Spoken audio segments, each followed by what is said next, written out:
Pemirsa, untuk membahas lebih dalam terkait hasil survei elektabilitas Cawapres dari Saiful Mujadi Research and Consulting (SMRC), kami akan berbincang dengan peneliti SMRC, Bapak Deddy Irvadi. Selamat sore, Pak Deddy. Selamat sore, Mbak Mega. Sehat ya, Pak ya?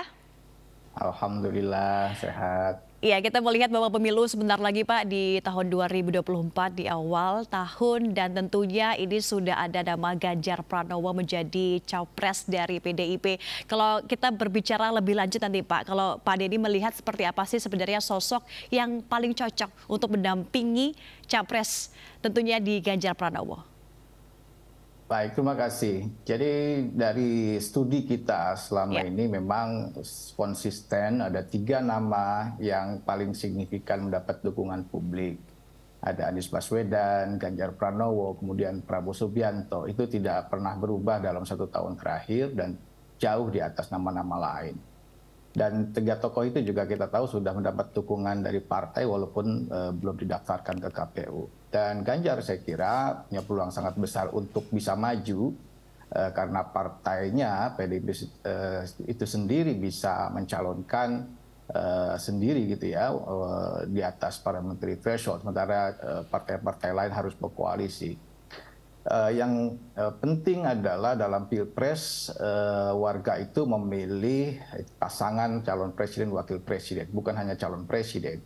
Karena itu untuk menjawab keingintahuan di survei ini pada Mei kami membuat simulasi pilihan kepada pasangan calon presiden dan wakil presiden. Tujuan studi ini adalah mengetahui siapa cawapres yang dapat membuat seorang capres menjadi lebih kompetitif, terutama dalam hal ini Ganjar Pranowo. Secara spesifik kita membuat simulasi pilihan terhadap 3 pasangan. Yang pertama Anies Baswedan dipasangkan dengan AHY dengan pertimbangan bahwa pasangan itu cukup besar kemungkinan bisa terjadi. Kemudian Prabowo Subianto berpasangan dengan Muhaimin karena ada kerjasama yang sudah dilakukan oleh kedua tokoh sebagai masing-masing pemimpin partai, Gerindra dan PKB. Dan yang ketiga, Ganjar kita pasangkan dengan sejumlah tokoh, diganti-ganti. Ada 7 tokoh yang kita coba lihat bagaimana elektabilitas Ganjar ketika dipasangkan oleh masing-masing tokoh melawan 2 pasangan yang lain. Ada Erlangga Hartarto kita coba, kemudian Erick Thohir, Khofifah Indar Parawansa, Mahfud MD, kemudian juga tokoh NU, ada Said Akil Siraj, ada Yahya Khalil Stakuf, dan juga Sandiaga Uno tentunya yang juga diusulkan oleh P3 sebagai calon wakil presiden Ganjar.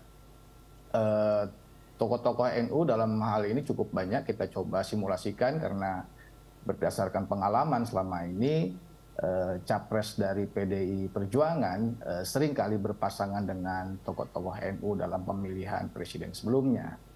Dan yang menarik hasilnya ternyata kita tidak melihat adanya perbedaan yang signifikan kontribusi elektoral dari masing-masing calon wakil presiden terhadap Ganjar. Ketika dipasangkan dengan salah satu tokoh dibanding tokoh yang lain, elektabilitas Ganjar itu tidak jauh berbeda. Jadi setiap tokoh yang kita coba pasangkan tadi itu setidaknya tidak punya resistensi terhadap pemilih. Perbedaan elektabilitas Ganjar antar ketika dipasangkan dengan tokoh yang satu dengan yang lain itu hanya sekitar di bawah 4%. Sementara dalam survei itu ada margin of error, kita bisa cukup yakin apabila selisihnya itu lebih dari 6%. Artinya semua tokoh itu punya kontribusi yang kurang lebih sama gitu ya terhadap elektabilitas Ganjar. Itu yang pertama. Yang kedua, kalau kita lihat elektabilitas ketiga pasangan, suara pasangan Ganjar dan Prabowo Muhaimin itu secara statistik bisa dikatakan seimbang, ya selisihnya hanya 1-3% saja, masih dalam rentang margin of error. Sementara kedua tokoh atau kedua pasangan Ganjar yang dipasangkan dengan beberapa tokoh tadi, juga Prabowo dengan Muhaimin itu terlihat signifikan di atas Anies AHY. Selisihnya sekitar 6-10%.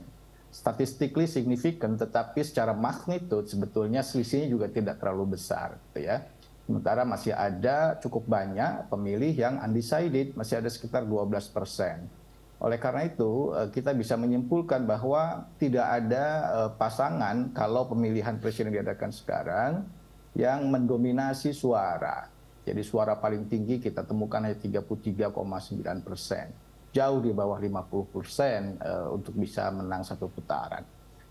Yang berikutnya, saya kira ketiga capres ya atau pasangan masing-masing itu punya peluang yang tidak terlalu jauh berbeda untuk bisa unggul dalam pemilihan presiden, karena pemilihan presiden masih akan berlangsung beberapa bulan atau sekitar 7-8 bulan ke depan. Pengalaman SMRC atau pengalaman kita setidaknya dalam pemilu-pemilu sebelumnya, dalam waktu 7-8 bulan ke depan kami pernah mengamati dulu pemilih itu masih bisa berubah secara signifikan, gitu ya, karena ada sangat banyak, sekitar 34% atau sepertiga dari pemilih yang swing sifatnya, bisa besar kemungkinan untuk mengubah pilihan yang sudah ditetapkan saat ini. Kemudian tadi ada undecided voters masih sekitar 12%, jadi sekitar 40-an% itu masih belum bisa dipastikan dukungan terhadap calon presiden. Juga karakteristik pemilih kita yang biasanya pengalaman-pengalaman sebelumnya itu sekitar 30% itu baru akan menentukan pilihan kurang lebih 1 bulan menjelang pemilihan umum. Saya kira demikian, Mega. Iya, baik, dari hasil survei nama Erick Thohir dan juga Airlangga Hartarto menjadi cawapres yang memberikan dampak elektoral yang cukup besar untuk Ganjar. Bisa dijelaskan lebih detail Pak Denny terkait dengan hasil survei tersebut? Ya, Pak Airlangga kemudian Pak Erick Thohir begitu, itu ketika dipasangkan dengan Ganjar melawan Anies AHY dan Prabowo Muhaimin, elektabilitasnya 33,2% pada Airlangga, kemudian Pak Erick Thohir, Ganjar Erick Thohir maksud saya 32,9%, Ganjar Airlangga 33,2%. Statistically insignificant. Kita tidak bisa menyimpulkan tokoh yang satu lebih kuat ketika Ganjar dipasangkan dengan Airlangga dibanding dipasangkan dengan Erick, begitu ya. Kita tidak punya bukti yang meyakinkan untuk bisa menyimpulkan sejauh itu. Begitupun dengan ketika Ganjar dipasangkan dengan tokoh-tokoh yang lain, kita sebutkan tadi ada 7 tokoh. Oleh karena itu, Mega, bahwa kalau kita mempertimbangkan preferensi pemilih terhadap wakil Ganjar, jika pemilihan presiden diadakan sekarang, tentu saja dengan disclaimer semacam itu, maka saya kira kalau 7 tokoh itu yang dipertimbangkan, faktor aspirasi pemilih itu kurang lebih sama, gitu ya. Maka pertimbangan lain ya, penilaian dari orang-orang yang betul-betul mengetahui kualitas, track record, kemampuan dari masing-masing tokoh itu menjadi penting. Tiap tokoh tentu punya kelebihan dan kelemahan. Airlangga punya partai yang besar, Partai Golkar, terbesar kedua di parlemen kursinya, tetapi tokoh yang lain seperti Mahfud MD, kemudian bahkan termasuk Erick Thohir kan sudah menjadi kader atau anggota dari organisasi Islam yang sangat besar, yaitu Nahdlatul Ulama, yang biasanya itu punya dipertimbangkan oleh PDI Perjuangan. Saya kira demikian. Iya, kalau dibilang Erick Thohir secara elektabilitas sudah cukup mumpuni Pak Denny, namun bagaimana kansnya untuk mendampingi Ganjar dari segi politis? Ya, memang itu tantangan tersendiri ya bagi Erick Thohir, karena beliau tentu saja bukan elit partai politik, sementara biasanya elit partai politik setidaknya kalau tidak bisa mencalonkan sebagai presiden, dia akan mencari peluang untuk menjadi wakil presiden.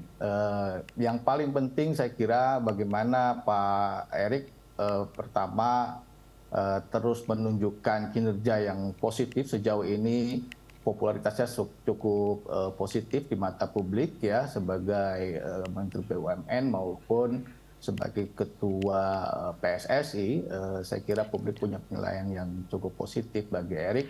Kemudian juga lobby-lobby yang harus dilakukan kepada elit-elit partai politik meyakinkan bahwa dirinya bisa memberikan kontribusi yang signifikan jika dicalonkan sebagai wakil Ganjar misalnya. Itu saya kira yang tantangan tersendiri bagi Erik, terutama menghadapi keinginan dari elit-elit politik, pemimpin partai yang juga ingin jadi wakil presiden semacam Pak Erlangga Hartarto dan juga Sandiaga Uno yang sudah menjadi kader dari P3 ya. Iya, baik. Pak Denny, terakhir terkait juga dengan hasil survei ini masih memang belum terlihat secara menonjol ya bagaimana bacawa pres yang disandingkan dengan Ganjar, karena mengingat waktunya masih cukup lama, 7-8 bulan ke depan. Apakah nanti juga akan membuat survei lagi Pak di akhir-akhir bulan menjelang Pilpres 2024? Ya, mendekati pemilu kami akan lebih sering ya melakukan survei. Biasanya setiap bulan kita akan lakukan dan kita coba akan rilis kepada masyarakat sebagai informasi publik ya. Oke, baik. Terima kasih banyak Pak Denny atas waktunya sudah bergabung bersama dengan kami. Salam sehat selalu.